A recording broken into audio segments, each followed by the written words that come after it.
छायारं नमो लोहे साहुरम। मेरे पवित्र मन में गुरुदेव आओ, मैं शास्त्र वाचन करूं प्रतिभा जगाओ। अरहंत भाषित सभी श्रुत देवताओ, क्या बोलना हो मुझे तुम ही बताओ। क्या बोलना हो मुझे तुम ही बताओ। अनंत अनंत सत्य पंचपरमेष्टि भगवान की, परम पूज्य मूलनायक श्री चिंतामणि पार्श्वनाथ भगवान की, परम पूज्य गणाचार्य गुरुदेव श्री विराग सागर जी महाराज की, संयम प्राण प्रदाता गुरुवर श्री विभव सागर जी महाराज की, परम पूज्य चरणाचार्य भगवंत श्री विनम्र सागर जी महाराज की, 3 कम 9 करोड़ महामुनिराजों की,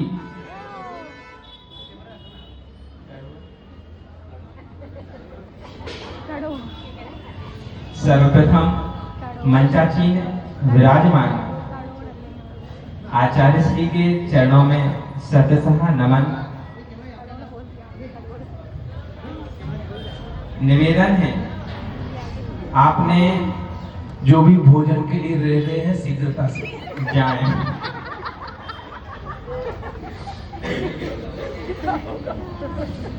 निवेदन है, आपने जैनेश्वरी दीक्षा का निमित्त बना करके संपूर्ण इंदौर में विराजमान साधु वृंदों को एकत्रित करके सबसे ज्यादा यदि किसी के ऊपर उपकार किया है तो वो हम लोगों के ऊपर किया है। इस निमित्त से हमें आप जैसे निर्ग्रंथ योगियों के दर्शनों का लाभ मिल गया।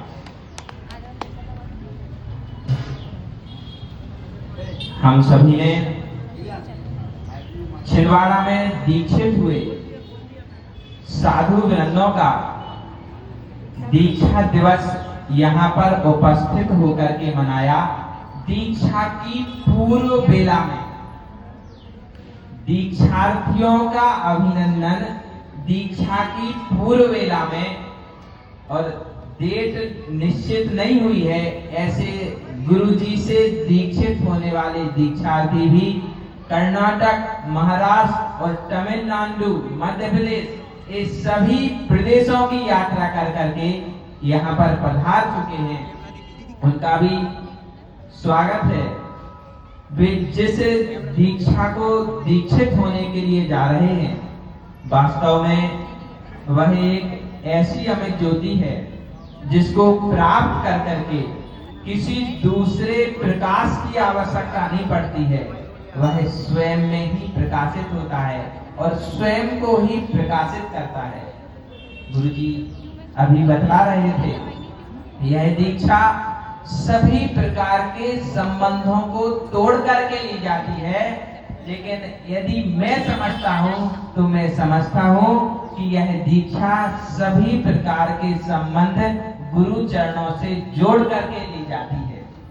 जब तक अपने संयम प्राण प्रदाता गुरुवर के चरणों में संबंध वैराग्य का नहीं जुड़ता, तब तक कोई भी संसारी जीव दीक्षा लेने के लिए स्वयं को समर्पित नहीं कर सकता।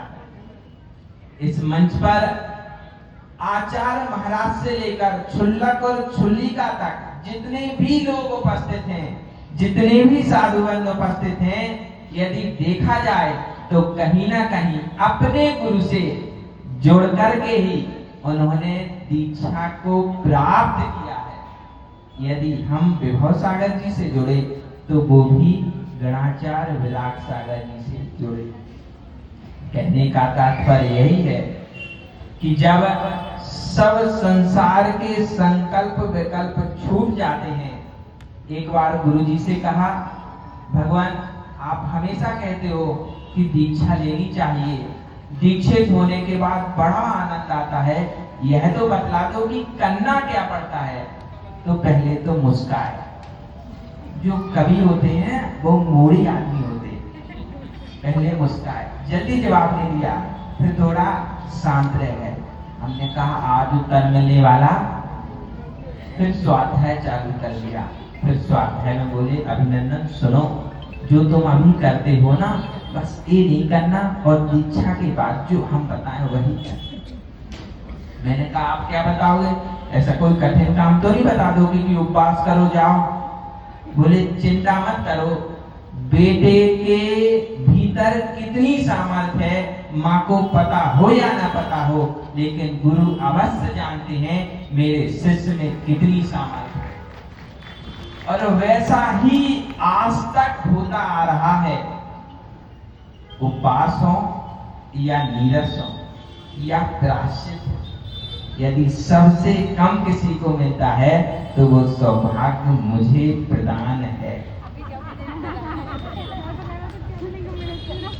समय बहुत अधिक नहीं दिया गया, जितना समय दिया गया उसमें यही कहना चाहता हूं कि भगवान आपने जो दीक्षा दी है और जो पिछले वर्ष दी थी और जो इस वर्ष देना है और जो विनम्र सागर जी पहले दे चुके हैं और अभी देने वाले हैं, इन सभी का यदि कोई श्रेय जाता है तो आप लोगों के वात्सल्य को ही जाता है। ऐसा कोई भी पागल नहीं है जो किसी के पीछे भागे। तो आप लोग प्यार से देखते हो और मुस्कान छोड़ देते हो, उसका परिणाम है कि ये सब करोड़पति घर के लोग लट्टू होकर के आपके पीछे। ऐसे भी लोग बोलते हैं कि जिनके यहाँ खाने को नहीं होता वो